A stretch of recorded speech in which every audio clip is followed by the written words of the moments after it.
pleasant afternoon to each and everyone, especially to the management of Petroleum. First and foremost, I would like to extend my sincere thanks and profound gratitude because of this invitation. Meron akong pagkakataong makadaupang palad ang bawat isa sa inyo. So sana naman ay batiin niyo ako ng inyong magandang ngiti. Ngiti ba yan ng pangungulila? 4 na araw na po kayo nandito. Welcome po dito sa Jeddah. Of course, I'm sure that you have been very lucky because you are with one of the best, if not the best companies here in Saudi Arabia. And of course, you know very well that you will be here for how many years will you be here? According to your contract, 2 years. Isa lang masasabi ko, ang kontrata nyo, sana igalang ninyo. Sana binaso nyo yan ng buong puso, ng pag-isipan bago kayo lumagda, dahil yan ang susundin nyo sa 2 taon. Sa 2 taon na nandito kayo, marami kayong mararanasan. Una-una, siyempre, meron kayong pera, diba? Fulus. Of course. Meron kayong pera, yung perang yan, pupunta kayo dito dahil gusto nyong gumanda ang buhay ng inyong pamilya sa Pilipinas. Hindi yung iahon sa kahirapan, hindi yun ang dapat natin iniisip. Kung hindi, pagandahin ang buhay ng inyong pamilya sa Pilipinas. At dahil dito, yung pamilyang yon ang magiging inspirasyon nyo. Your family, back in the Philippines, your loved ones, or girlfriend, kasi iba bata sa inyo, ang dahilan kung bakit kayo magsisikap at mag-ubunyagi. Huwag kayong tumingin sa iba at gumawa ng ibang pamilya dito.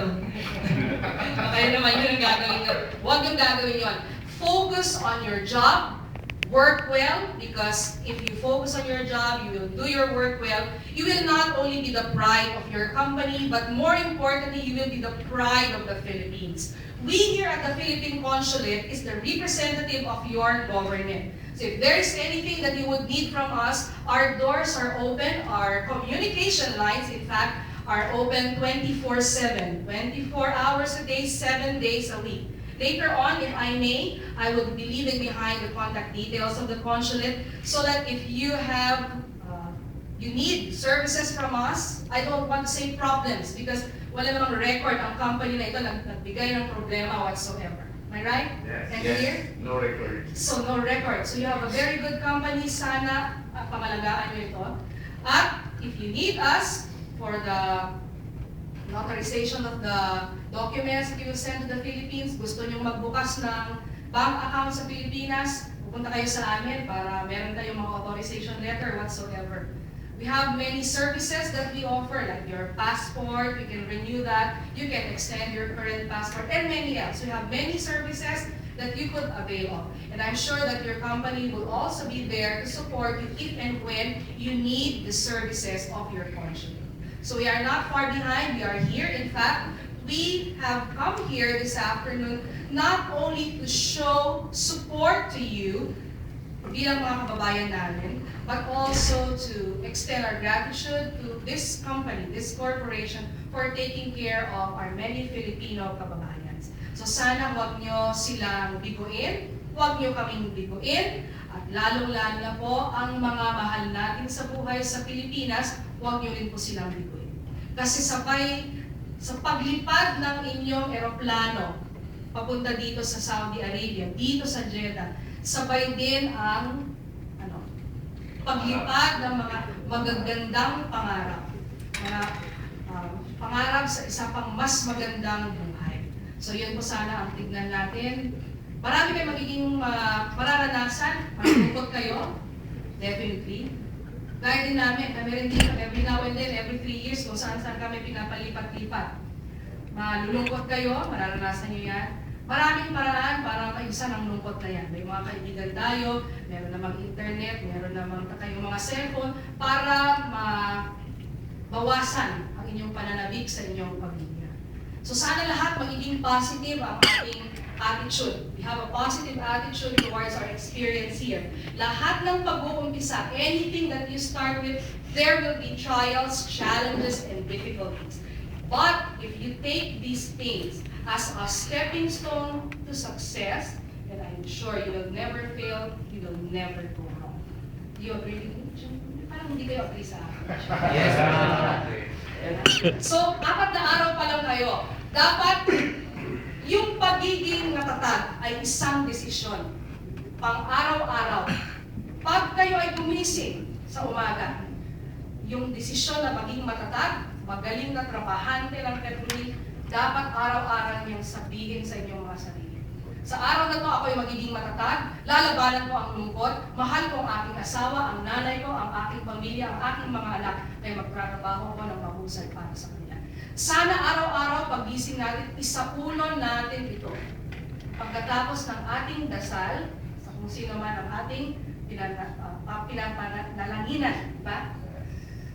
Pagkatapos ng ating mataimtim na dasal, ay sana isaulo natin ito araw-araw. Why? So that we can remind ourselves that we are here because we have a commitment.